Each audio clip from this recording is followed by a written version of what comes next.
আপনারা দেখছেন বরিশাল বিএম কলেজের প্রাক্তন শিক্ষার্থী ও পাথরঘাটার সন্তান তোফাজ্জেলের হত্যার ফাঁসির দাবিতে তারা মানববন্ধন এক দফা এক দাবি। Action to action! Violent action! Action to action! Chalo re chalo! Chalo re chalo! Barbad তুই খা! আমার ভাই দিয়েছা! জেগেছে! ছাত্র সমাজ জেগেছে!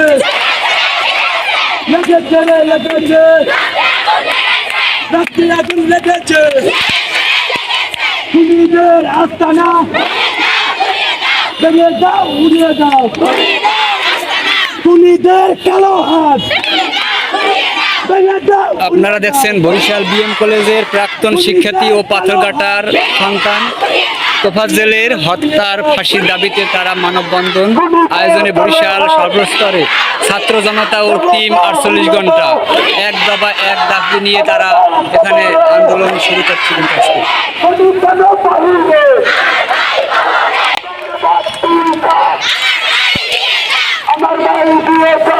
তোফাজ্জেলের যে হত্যার দাবিতে আমরা সকল ছাত্রছাত্রী বরিশালের সকল ছাত্রছাত্রী এবং জীবনটা আমরা এই মানববন্ধন নিয়েছি এবং আমরা চাচ্ছি তোফাজ্জেল হত্যার বিরুদ্ধে যেন সর্বোচ্চ বিচার করা হয় এবং সর্বোচ্চ আমাদের এক দফা এক দাবি এই ধরনের যেন হত্যাকাণ্ড আর না হয়। বাংলাদেশের সব থেকে শিক্ষা প্রতিষ্ঠান বিদ্যাপীঠ ঢাকা বিশ্ববিদ্যালয়ের যেন হত্যাকাণ্ড আমাদের আবরাল ভাইকে আমরা ভুলে যাইনি, আমাদের তোফাজ্জেল ভাইকে আমরা ভুলবো না। এর জন্য এক দফা এক দাবি, যারা খুন করেছে তাদের সকালের আমরা ফাঁসি চাই। আমাদের যতদিন আমাদের ফাঁসি দেওয়া হবে সর্বোচ্চ বিচার না দেওয়া হবে আমরা রাস্তাতে আছি এবং থাকবো। আমরা আমাদের স্বাধীন দেশে এরকম হত্যা চাই না আর ছাত্র হত্যা চাই না। জানি 48 ঘন্টা থেকে আমি ছাত্র আলোচনা করি।